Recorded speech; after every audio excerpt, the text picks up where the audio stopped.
कराची के इलाके लियारी बगदादी में इमारत गिरने के वाक़े की तहकीकात का आगाज कर दिया गया। तहकीकाती कमेटी के सरबराह कमिश्नर कराची का कहना है कि पूरी कोशिश है कि 48 घंटों में तहकीकात मुकम्मल कर ली जाए। इस वक्त हमारे नुमाइंदा उनके साथ मौजूद है, उनका मजीद क्या कहना है ये जानते हैं मोहम्मद अली हफीज से।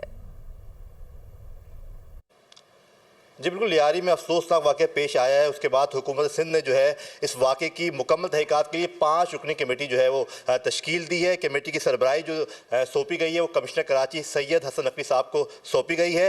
अब कमेटी जो है वो कब तक अपना काम उसने कहाँ तक पहुँचाया है और कमेटी क्या काम कर रही है, तमाम तर इस मौजू पर गुफ्तगू करेंगे। हमारे साथ मौजूद हैं कमिश्नर कराची सैयद हसन नकवी साहब। कमेटी ने अपना काम शुरू कर दिया है। हमने कल रात में ही इसकी फ़र्स्ट मीटिंग कर ली थी और उसमें तमाम मेंबर्स को उनके टास्क भी असाइन कर दिए गए थे। उसमें डेटा, रिकॉर्ड, फाइल्स वो सारी की सारी हम जमा कर रहे हैं।